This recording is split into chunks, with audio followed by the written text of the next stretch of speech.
just wanted to start out by saying that when I was asked to deliver the Shaw lecture, I was humbled, flattered, and also terrified.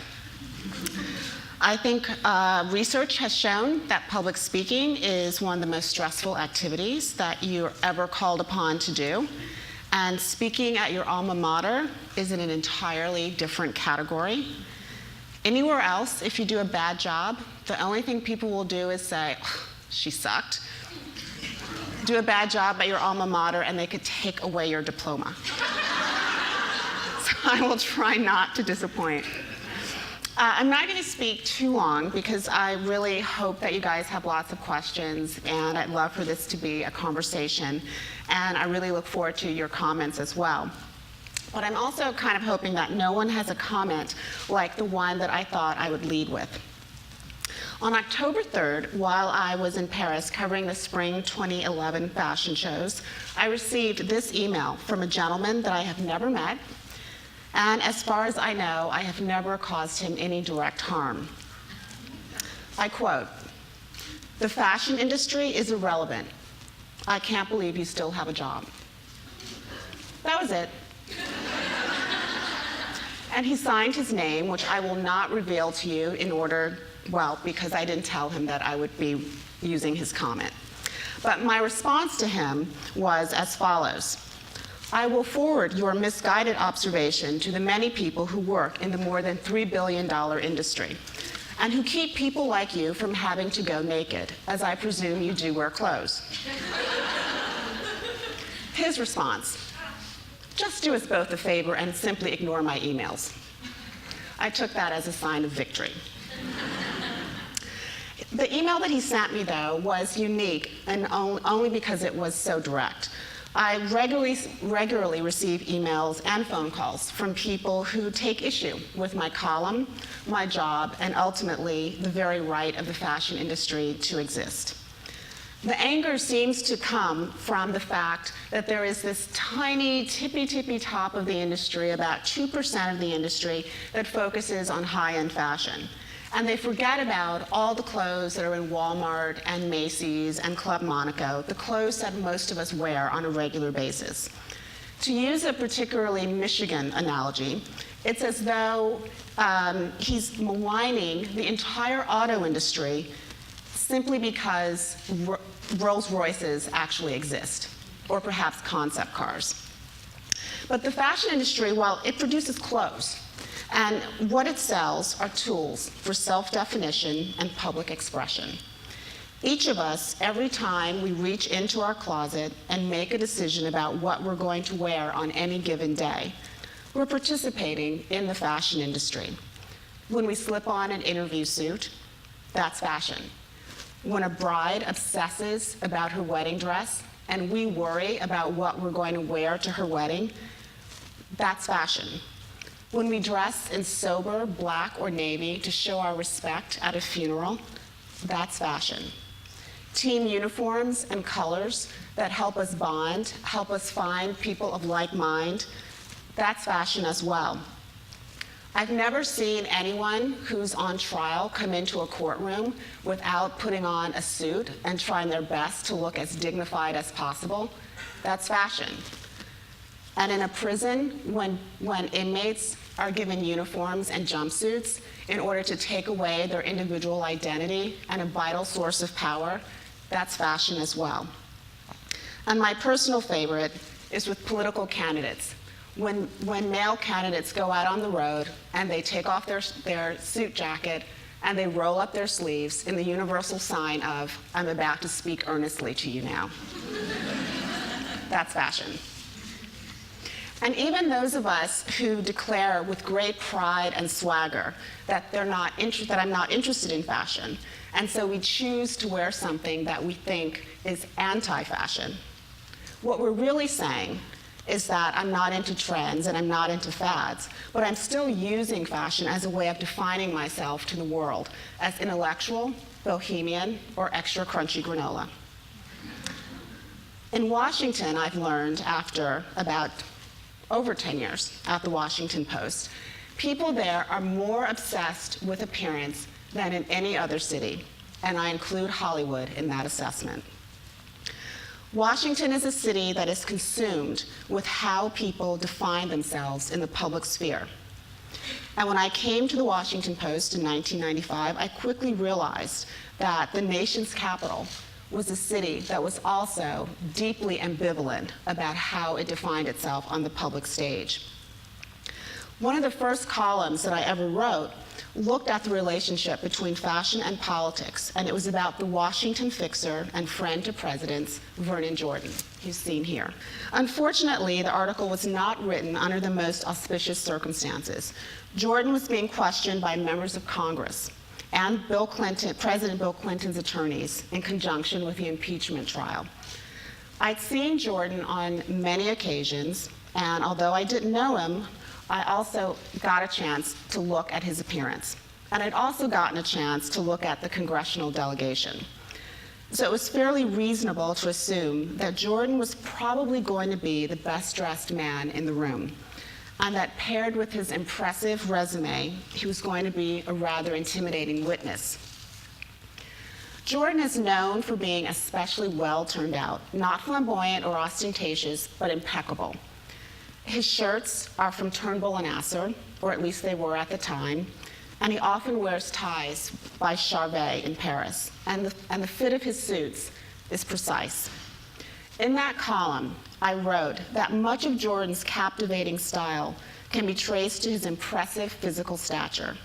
He stands 6 feet 4 inches, his shoulders are broad, and while he is a big man, he is not portly.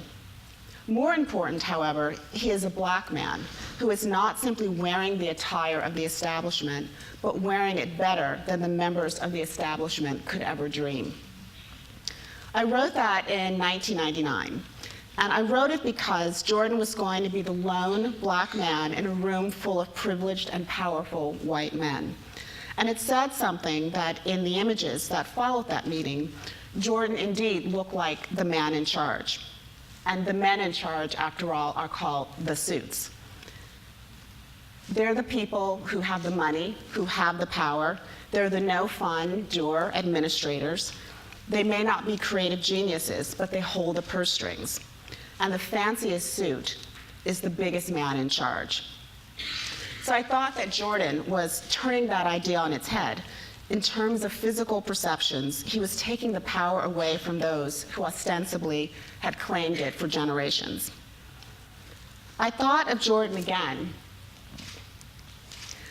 when I interviewed the author Lloyd Boston, and some of you might know him as a style expert.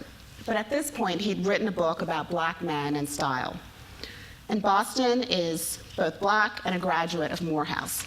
And he'd been inspired to write his book because he'd become so aggravated by the absence of black men in other books about style and in men's fashion magazines. He wanted to examine black men's particular relationship to style and personal presentation. But one of the first things that I noticed was his own appearance. And that is, before he utters a single word, he wears a suit with particular aplomb. His double-breasted chalk-striped midnight blue fits him perfectly, and he's wearing a French cuff shirt and shimmering metallic tie with a generously proportioned knot. It's clear that he's given a lot of thought to this choice because the knot and the spread collar form just the right balance to his lean neck. The author does not have an imposing physique. In fact, he's rather slight. But on this young man, a power broker suit has the effect of a visual speed bump. It forces the eye to pause and to look the wearer up and down, not once, but twice, to determine why this fellow is dressed so decorously. This man of the hip-hop generation walks the cool stroll of youth in his reserved attire, and somehow the clothes do not speak of white shoe lawyers, blue blood stockbrokers, and members of the club. Instead, Boston is an evocative riff on entitlement, dignity, masculinity, and soulfulness. This is a well-dressed black man. A black man's discerning wardrobe functions as bayonet, shield, compass, and even ammunition. I was struck by the fact that he refused to wear the young man's trendy attire of the day, and instead was making a powerful statement about his own authority. the control that he exerted over his life. And that decision, and the decision that he could play by his own rules and still win. It reminded me of the images that we see of civil rights protesters who took to the streets in their suits and Sunday dresses. And it also reminds me of the late civil rights activist Dorothy Height. The clothes that they wore, all of them, were laying claim to their own dignity by symbolically embracing it. They might have been marching for equal rights, but they were also declaring themselves already in possession of dignity, self-respect, and class. The fashion historian Ann Hollander once said to me, quote, "The suit is a triumph of civilization." I should probably give her royalties because I've used that sentence so many times over the years. I thought what she said, though, was an incredibly potent statement, because what she meant was that the suit is sort of a perfect symbol of power. It's never a muddled message. We always know what it means. It is a sign of Western power. And I was struck by that kind of symbolism in the film Hotel Rwanda. And it was about a hotel manager who turned his luxury hotel into a refuge camp for people during the midst of the Rwandan slaughter. And every day, no matter how brutal or gruesome the sights were that he saw, he always wore a suit. He always dressed up. Even when he had to go out and negotiate with the most thuggish and vicious killers, he always wore a suit. Throughout the film, when his name was Paul Rusesabagina, when he dressed for his meetings with murderous thugs, he afforded them a degree of respect that they didn't deserve, but they certainly craved. With his jacket and four in hand, he stroked their egos, bribing them with a show of esteem and honor, as valuable as gold or a stack of cash, perhaps even more so. They are the mafia, the drug crew, or any group of killers that fancies itself an organization of entrepreneurs and not simply a mob of thugs. Rusesabagina's suit says he's prepared to play their game, and he will do what is necessary. And so in some ways, the suit was as much for them as it was for him. When I look at the images of men, I'm always struck by whether they have decided to wear a suit and whether or not they can continue to exude power without it. And I think it's hard, indeed, for them to do so. What I've also learned, and what I also try to remind people, is that I often write about men, and not just women, in terms of appearance. But unfortunately, people only remember the women, and they only get upset about the women. The men, however, take their suits very personally. During the 9/11 hearings, I suggested that one of the congressmen was wearing a striped suit that made him look a little bit like an extra from Guys and Dolls. I received a personal letter in which he detailed his family history in the garment trade and suggested that perhaps the suit did not play well on television, but rest assured it was a fine example of tailoring. And I once noted the difference between the leaders in New York City and in Washington during a sudden rise in the terror alert thermometer. The district was faced with a fire chief wearing Bermuda shorts. Apparently, he'd been at the mall. His presence did not exude authority. The police chief in New York looked so pressed and crisp, you'd think he'd have the suit tattooed on. I thought this was an important distinction to make because the reality is that when, in those sort of public pronouncements of where the terror alert is, it's really a bit of stagecraft. It's all in the pursuit of trying to make us feel safer or feel as if we can do something more. So the public presentation is most important. When I failed, however, to mention that the New York City police chief was wearing French cuffs instead of just plain barrel cuffs, I received a note and a pair of commemorative cufflinks letting me know that his shirt had been French cuffs, very formal. Men care deeply about their suits. So people often ask me whether a person's identity can be expressed through their clothes, and I'm not sure that it can be, but I do think that we form instant opinions about people based on their attire. And some would say that that's a negative thing, and in many cases it is. But it's also a powerful tool, I think. If we use it in the right way, we can communicate with people profoundly and instantly without having to say a word.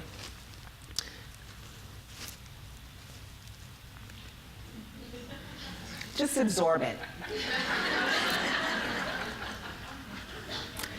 When I saw Vice President Dick Cheney wearing this parka and ski cap, he was at the Holocaust Memorial ceremony in Auschwitz.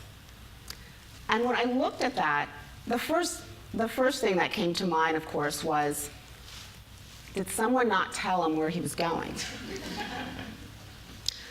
But one of the things that I found fascinating was when I wrote about how I felt that this was an incredibly inappropriate and disrespectful display at this event, because he was not simply representing himself, he was representing me.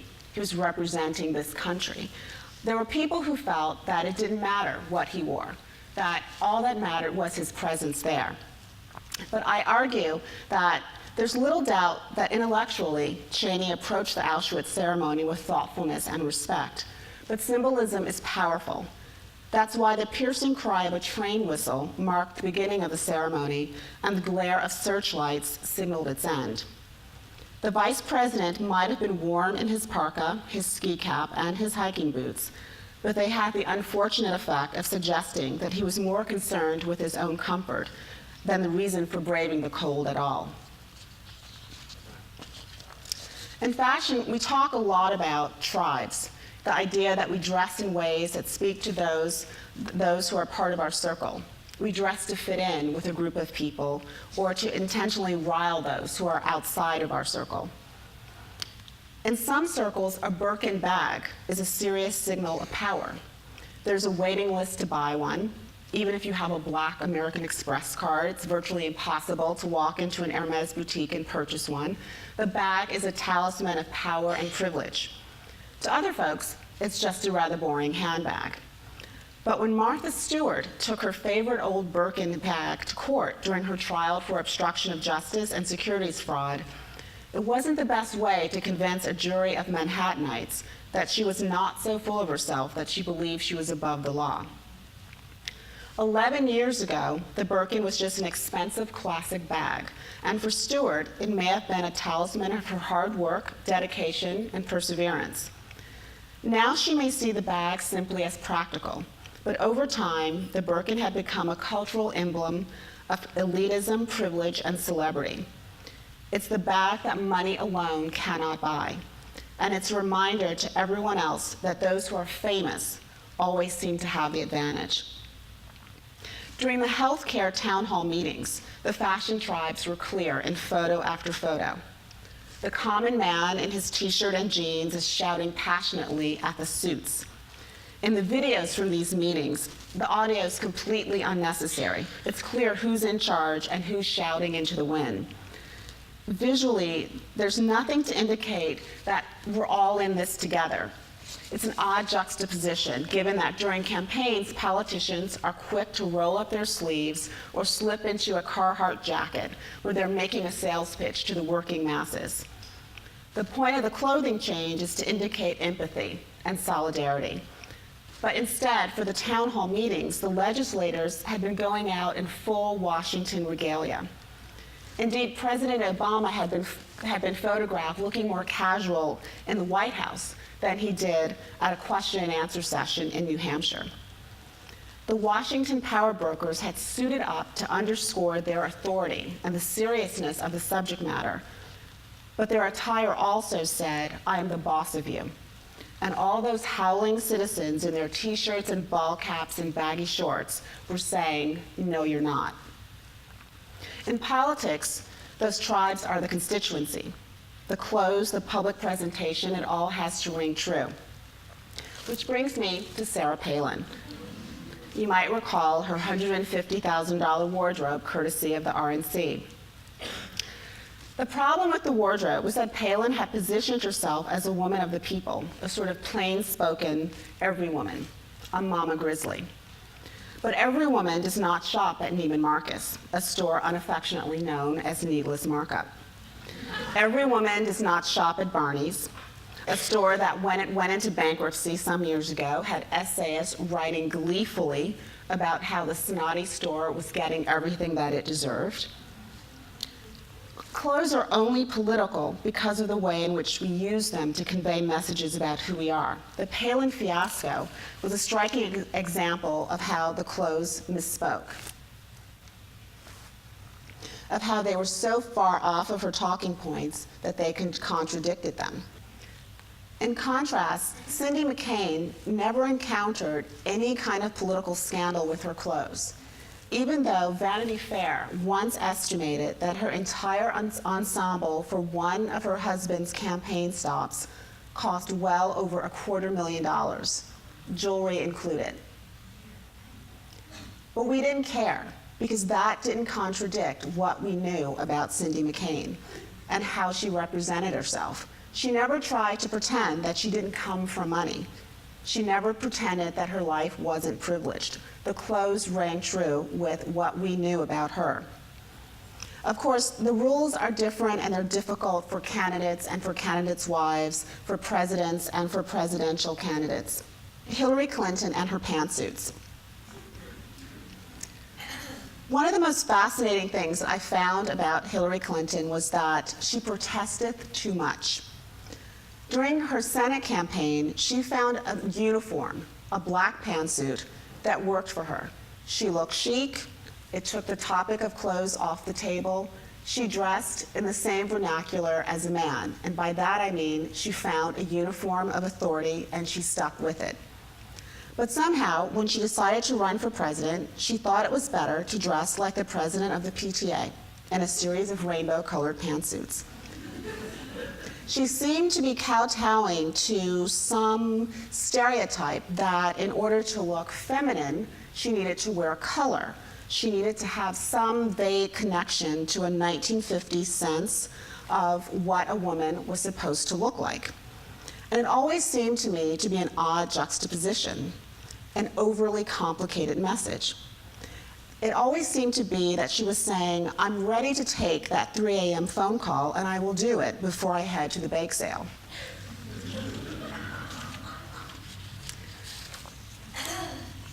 By the way, Palin did not exude power. She exuded pretty. And those two things I don't think are mutually exclusive, but they are abided with no small amount of suspicion and skepticism. In some ways, men have the same problem, because a candidate who is too handsome, see Mitt Romney, or John Edwards, back when his biggest complaint was that his hair was being mocked. And you see that men also have to find that balance between being too handsome, being perceived as too concerned about their appearance, and being taken seriously, as if you can't put on lipstick at the same time as you read a policy book. One of the things that really always comes to mind when I think about these things is Gina Davis, who starred in the short-lived television show Commander-in-Chief. I found this show fascinating because it asked a simple question. What does the leader of the free world look like if she is a woman? What does she wear? What does power look like at that level? And I often thought, would a female president have to be sure that she was never caught putting on lipstick in front of the cameras or checking her makeup? At a state dinner, would she be expected to wear an evening gown or an evening suit? And if she wore an evening gown, how bare could it be? Could it be strapless, or would it have to be more covered up? I think part of what happens when we consider women like Hillary Clinton, or even Sarah Palin, or even someone like Cindy McCain, is that we're just not quite sure what power looks like at that level. We know what it looks like with a man because we have the suit. We have that triumph of civilization. But there's no uniform, there's no equal uniform that makes such a clear and unequivocal statement. I wrote about Hillary Clinton revealing the tiniest hint of cleavage during the presidential campaign. She was giving a speech on the Senate floor, and this was unusual because A, it was Clinton, and she is notably buttoned up, I had covered her when she was First Lady during the second inauguration, and she had chosen an evening gown that originally began with short sleeves and a round neckline. By the time she was done, it had long sleeves and a mock turtleneck. She was also on the Senate floor, which is a place that prohibited women from wearing pants until the mid-'80s. So this was a very conservative environment. And also, Clinton had been silent on gender issues. She had not wanted to confront it. She had not wanted to discuss it. And here she was making what I thought was quite a powerful statement. She was being wholly female, slightly sexy, but also powerful on the Senate floor. I thought that was quite a potent statement. Unfortunately, a lot of people responded to it, like junior high students who couldn't stop giggling and pointing.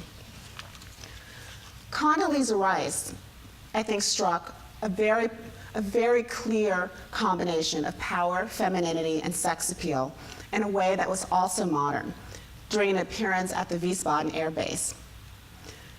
It was a military base with all of its attendant images of machismo, strength, and power. And it was striking because she walked out draped in a banner of authority, power, and toughness. She wasn't hiding behind the notion of a steel magnolia. She wasn't wearing a boxy, brightly colored suit. She wasn't hiding behind matronliness, androgyny, or the usual stereotypes. She brought her full self to the world stage, and that included her sexuality. It was not overt or inappropriate, and if it was distracting, it was only because it's so rare. And yet, I don't think anyone has a more complicated relationship with politics and attire than the First Lady. She lives in a limbo between a private self and a public persona. And I've been bowled over in the last year and a half about the amount of energy that has been dedicated, not to what she says and not to what she does, but to her very person. Some of it is vile. Not the least of it has to do with those who don't think she's feminine enough, pretty enough, genteel enough, or to be blunt, delicate blonde and white enough. One of the most striking moments for me was this one, when she stepped off of Air Force One during a vacation with her children and her husband at the Grand Canyon. And I came down on the side of feeling that the shorts were inappropriate. They looked fine. She's got great legs, but that wasn't the point. For me, the point is that in that limbo between public and private self, whenever you step off of Air Force One and there's military men standing alongside of you and there are photographers there, you are no longer a private person, you are a public person who represents not just yourself, but you represent the entire American public. That is the role of the First Lady. And I think at a certain point, trying to relate to the American public, trying to be average, goes too far, and instead you start looking common, banal, as if you're no longer the First Lady, but instead somebody's neighbor. But she does blend, I think, the pretty with the powerful, and she did so on her last round of vacation travels. Of course, she went to Spain, but that didn't help things. But it's hard not to feel some degree of sympathy for the role that she's taken on. Certainly, her attire is constantly analyzed. It's constantly parsed for meaning. But I think she's done an extraordinary job because she's embraced fashion in a way that so many other First Ladies have not. She's seen the symbolic possibilities in fashion. She understands that when she wears a designer that is a small independent label, she's supporting small businesses, and that's the American way, or at least that's what our politics tells us. We also understand that when she wears designers who are not American, she underscores the global connectedness of our world. And when she wears mass market brands, they help her to craft an image as accessible. Oops, sorry. And the other thing is that she's not the fragile and delicate Jackie Kennedy type. She's still finding her way, She could be more like Hillary Clinton, but she's stepped away from that, and she's not as reserved as Laura Bush. Instead, she's taken on a role that's glamorous, somewhat sexy, but also powerful with her own initiatives. And I dare not say most important, but certainly unforgettably, there are the arms. The post-Title IX arms. There will be a special footnote in the history books regarding them. They are not outlandishly sinewy, Madonna-esque arms. Hers are athletic and achievable. In between the kids' soccer practice, the executive suite, and the grocery store, those arms represent personal time. They're evidence of a 46-year-old woman's refusal to give up every free moment in service to her husband, her kids, and all the nagging distractions that could have filled her days and left her tuning into Oprah, trying to figure out where she lost herself along the way. The arms imply vanity and power, two things that make many women uncomfortable and yet are fundamental to self-confidence. Michelle Obama reminds women that they can make a place for vanity in their lives, and that when they do, a little fashion can be supremely empowering. And now I hope you have questions or comments.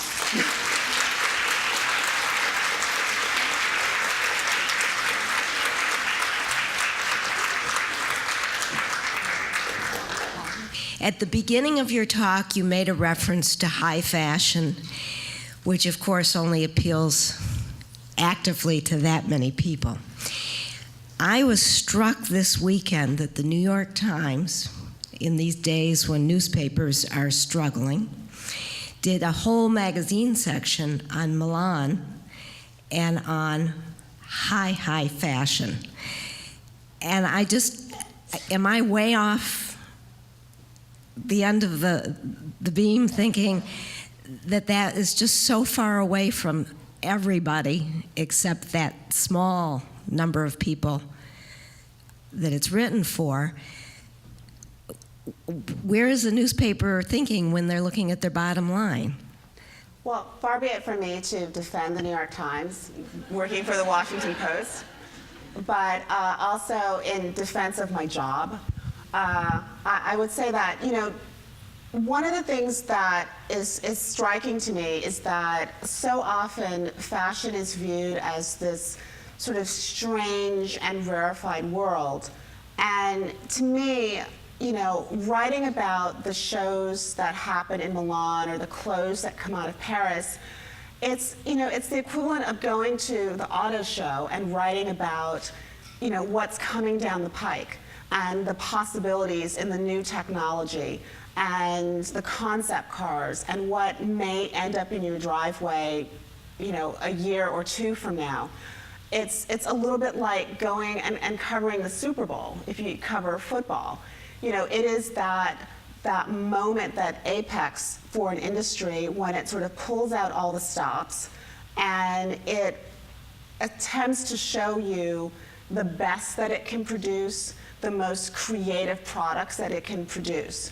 And I think it's important that we cover those things and that we write about them, but I also think that it's important that we write about them in a way that doesn't treat them like they are these rarefied, untouchable trends and garments, but that we write about how they are a reflection of who we are and how things are shifting and how the economy is shifting.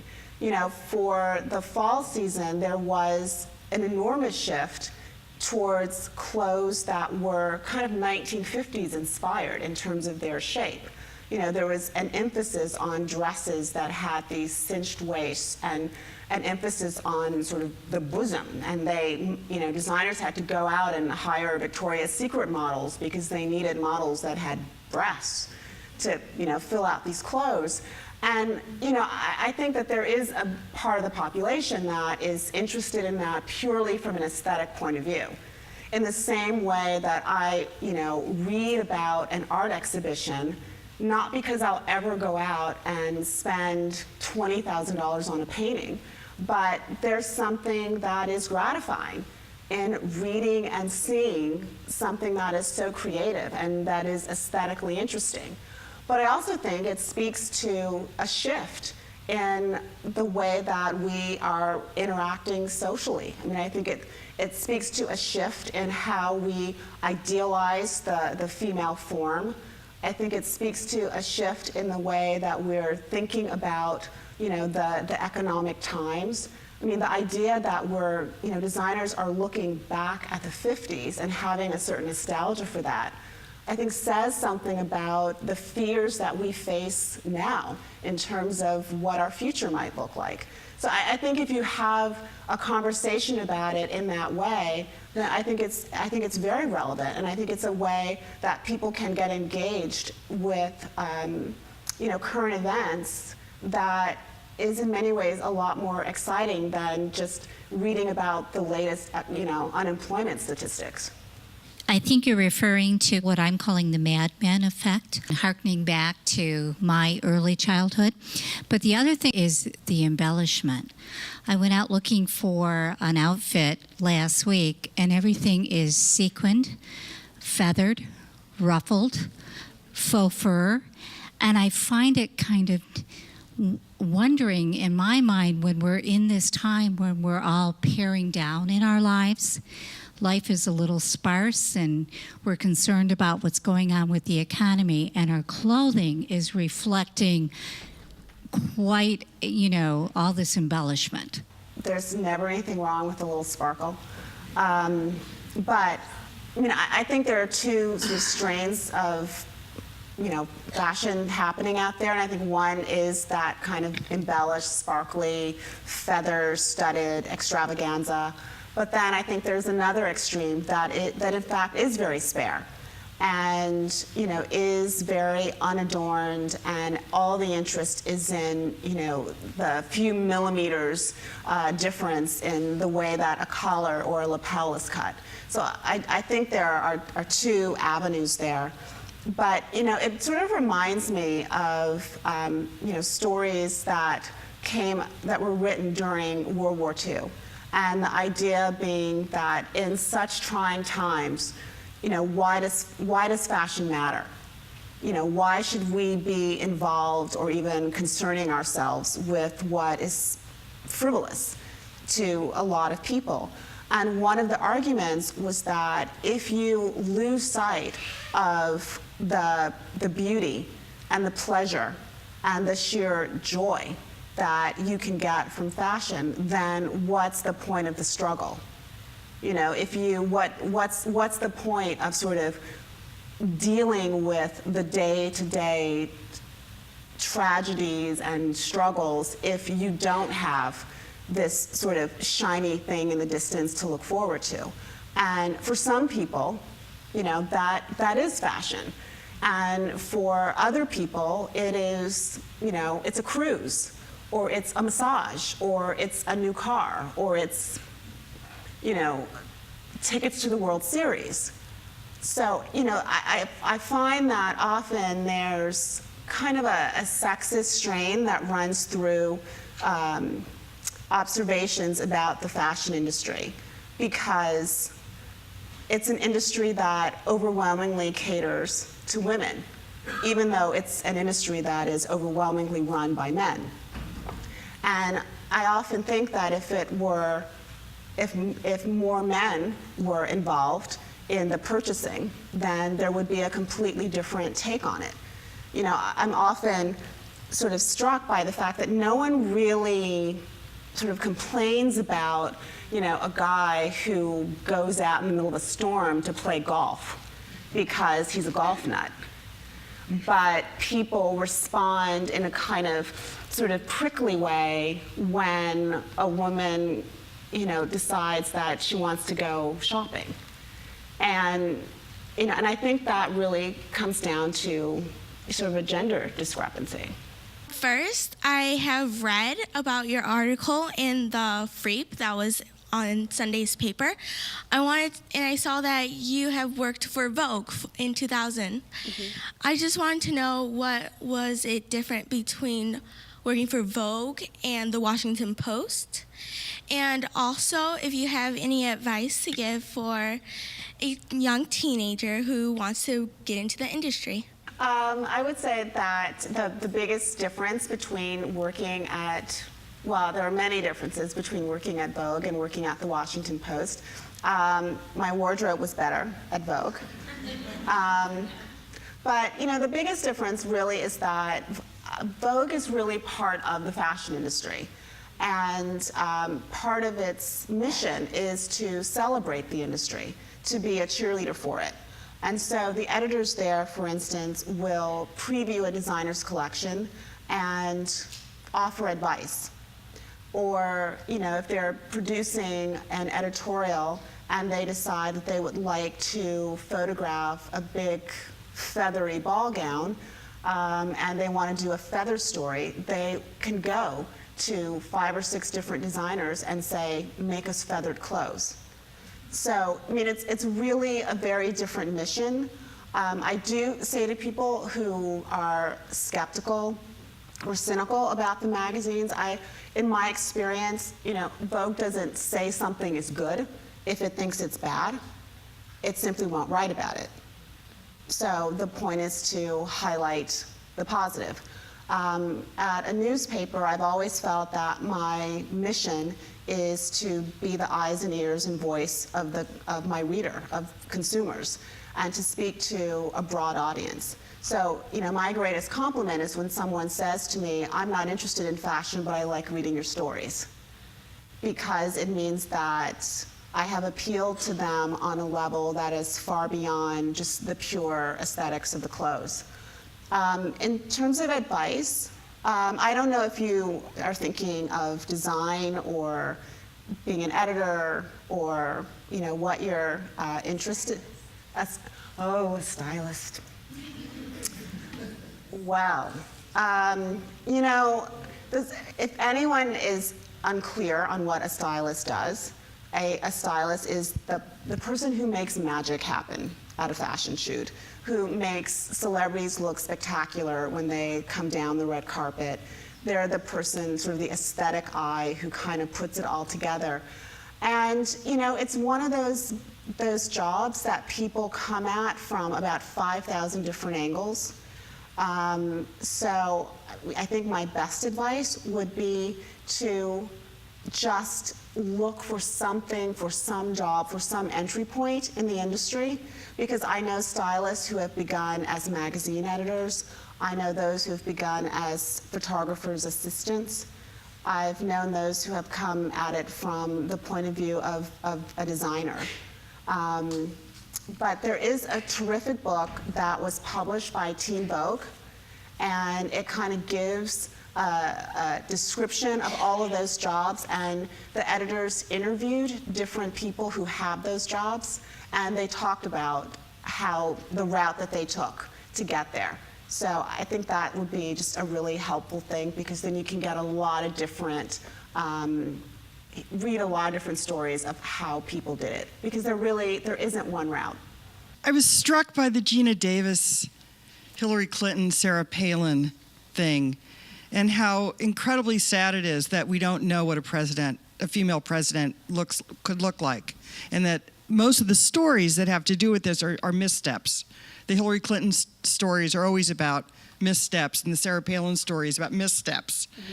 So my question to you is, in your experience in Washington, is there anybody you see who looks like a future president? I thought that Hillary Clinton had figured it out when she ran for the Senate and when she first came to Washington. You know, I thought that she had found a look that, I mean, face it, this is not someone who's interested in fashion. She doesn't want to be bothered. She just wants to, you know, get up, look good, and not have anybody comment on her clothing.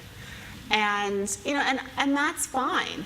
And I think she had figured that out when she was running for Senate. I mean, she fell in love with a black pantsuit, and she mixed it up with different blouses and interesting, you know, necklaces, so that she didn't look, you know, like a cookie cutter every time you saw her.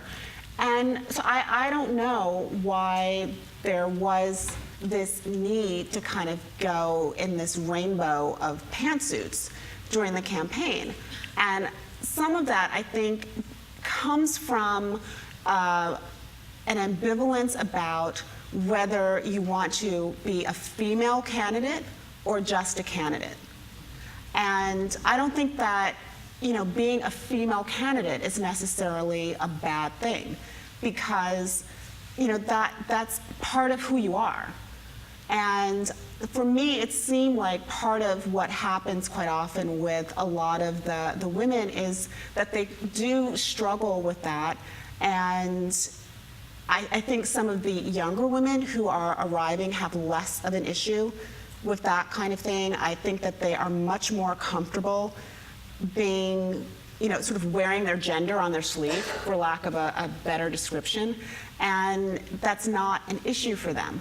I mean, I will say, I think that Nancy Pelosi pulls it off quite well every single day. She wears beautifully tailored pantsuits. They're not distracting. They're flattering, and I think that they exude authority. I think Condoleezza Rice did the same thing as well. So I definitely think that they're out there, and I think some of the candidates who are running now, who not saying anything good or bad about their politics, just purely from a style point of view. I think they managed to pull it together. I think of Carly Fiorina, who has a very polished style, but it's not at all cookie cutter. It has some personality to it. Whatever you might think of her, as a politician, that's sort of beside the point, but just as kind of a template for, that sort of public power persona, I think that she does cut quite a good example. I teach kindergartners, and it's really interesting when I see my little kindergartner girls and they see someone else that have on something that's like theirs, gym shoes or a top, and they're all excited and happy. They see the sheer beauty and the pleasure of whatever it is. But as we get older and we're either at a dinner or a museum, and if we should see a lady that has on the same thing that we have on, there goes the beauty, there goes the pleasure, and there goes the joy. That was my comment. My question is, several years ago, there was a comment that was made, I don't know if it was a female or a male, but they were talking about the length of skirts or dresses and how it has some kind of effect on what the economy is. I can't remember if it was a long skirt and the economy was either bad, or if it was a short skirt it was good. I can't remember which one. But now skirt and dress lengths are like all over the place. Now, first of all, was that just a myth or was it true? I'm afraid I can neither confirm nor deny that. I'm not sure. I have heard it, and I think the idea was that as the economy improves, skirts get shorter because we get happier. But I don't know if that holds true. And yeah, one of the things that people still ask is, what's the hemline? And fashion is one of the biggest changes in fashion since I've been writing about it, is how it's become so much more democratic, with a small d, democratic. And in some ways it seems to have left people kind of in a quandary, because given so many choices, they're paralyzed and they can't make a decision. But the great thing is that, you wear whatever length feels good for you. And, I will never be wearing a skirt that barely covers my derriere. I did not have the legs for that at 10. And I certainly don't have the legs for that now. But people, you wear what you want to wear, and there are so few rules. I would say, the only rule is that you feel good. And most people aim for appropriate, and most people do not want to stand out. And just to your comment about the kindergartner versus the adult, when we're younger, there's this great desire to fit in. And so to see someone else wearing what you're wearing is a great affirmation that you did it right. You're in. You're in with the right crowd. And as we get older, we start to use fashion as a way of, distinguishing ourselves and, and standing out to some degree, or expressing our personality. And then I think, at a certain point, we kind of start regressing. And we don't want to stand out, but we don't want to blend in. We want to be just different enough, but not too different. And that really is at the heart of what happens in Washington. No one wants to stand out, but no one wants to look, like a cog either. And that's the great, I think, struggle that most people have when it comes to fashion. So I know this is pretty simplistic, but how do you reconcile feminism? And one of the main, things about feminism is that women shouldn't be based on their appearance, with the fashion industry, which is sort of 100% based on appearance. I don't actually feel like there's, at least for me, I don't feel like it's anything that I have to reconcile. I've often said that if you are someone who believes that you can be diminished because someone is focusing on your clothes or on your appearance, then there wasn't much substance there to begin with. There are times when I think certainly that the fashion industry goes overboard, when it loses sight of sort of reality. But I think that happens in any industry. I look at what happens, for instance, in the field of sports, and I am often struck by how many times I think that the athletes are dehumanized and treated as meat. And so I don't necessarily think that it's a contradiction to say that you are a feminist who loves fashion. I think you can absolutely be both. And I think that one of the things that you have to at least kind of wrap your mind around is that while, you can be controlled by fashion if you allow yourself to be, you can be dictated to by fashion if you allow yourself to be, and you can allow yourself to be wholly defined by it. But you can also use it as a powerful tool to announce who you are. And you can use it as a way of standing out and making yourself heard. So I think it's all in how you are willing to approach it and the amount of time you're willing to put in to understand how it can be used. I tend to think that people sort of are turned off by or fear or resent what they don't necessarily understand. And the fashion industry has been very good to its detriment in creating a mythology around it to suggest that it's this secret language that only a few people are privy to. I think that's hurt it for generations, but I think that it's happening less and less. Primarily young women, not always, in both social and not so much social, but in business situations that are wearing extremely low-cut blouses. To an appalling degree, not just like you in your column about Hillary a little bit, but just, they're hanging out. And or in a situation where they're trying to be a power broker, when they're, and for women who have spent generations trying to get men to look at their face in a situation like that instead of their chest. And I think, is this an ambivalence about the interplay of power and sexuality, or they just don't get it? Probably if you asked, 10 of them, they would have 5 different answers, in total. But I think some of it, at least for me, comes from the breakdown between sort of formal and informal, professional and casual. I think that once sort of office attire kind of became this blur of, Dockers and polo shirts and jeans and t-shirts and sport jackets and flip-flops and all of those things, that just sort of in general, the idea of what is professional has gotten very muddled.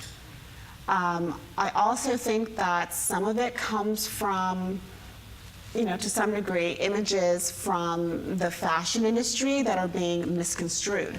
And I think about, for instance, there were Versace ads that showed Madonna in what was clearly a boardroom, and she's in, a tight pencil skirt and a tight jacket, and she's obviously supposed to be, the CEO of whatever company this is. But her clothing is very provocative and it's very sexy. And, it's meant to be, a hyper reality. It's meant to sort of suggest that, yeah, you can wear a fitted suit to the office, not that you can go into the office looking like you're ready for cocktails. But I think often people take it literally, and so I think some of that is happening as well. And I also think that for a lot of younger women, there is a constant negotiation of trying to figure out, their own sexuality and how much is too much and how much is not enough, how much is a sign of power in that sort of, Madonna, Britney Spears realm. How much of sexuality is power and how much of it is just, showing your tushy. Yes, I agree, obviously, that as men we have the go-to suit to show power. But I want to point out that this tuxedo that he's wearing is very ill-fitting on him. The jacket is too short for him. It's about an inch too short. His pants are pooling around, as are the Prime Minister of India, and he has the sort of MC Hammer pant look going on. And I say this because I think that that's absolutely partly why Obama was elected president and why Vernon Jordan, or I'm trying to think of the former mayor of San Francisco, Willie Brown would not, because that's what a lot of heterosexual men do. They go out and they buy a suit off the rack and they sort of get it to fit, but it sort of doesn't really fit. But most men and women don't know that it doesn't fit, but they look okay. And so it's just, this is more of an observation that I think that yes, men have suits, but some men wear suits that fit them better than others. And for men like Vernon Jordan, who really, really, really take the time and have the money to look well appointed, that's way too far on the upper classes for most. That's not democratic, and that we would not want to have a president be that way at this point in time. Perhaps in the future it might change. So thank you very much. Your point is fantastic, and there are several things. One, the great thing about a suit is that it has to be pretty darn bad before it does you harm. But you're absolutely right, and I'm thinking back to when Steve Forbes ran for president, and this is a guy who could certainly afford a custom-made suit, and he made a point of wearing sort of cheap, somewhat ill-fitting suits because it was a way for him to be more accessible. One of the curators at the Metropolitan Museum had once said to me that the last time that we as a country wanted a president who looked better, seemed smarter, and seemed to be essentially of a better class than us was with Kennedy. And then we sort of launched into this who do we want to have a beer with kind of politics. And that, and it does absolutely go to, how well-dressed is too well-dressed. And to the point of straight men wearing clothes that are too big. This is also true. And during the most recent shows in New York, one of the things that I wrote about the menswear was that slowly men were getting used to the idea that, or at least designers were trying to get them used to the idea that you can wear clothes that actually fit and still be straight.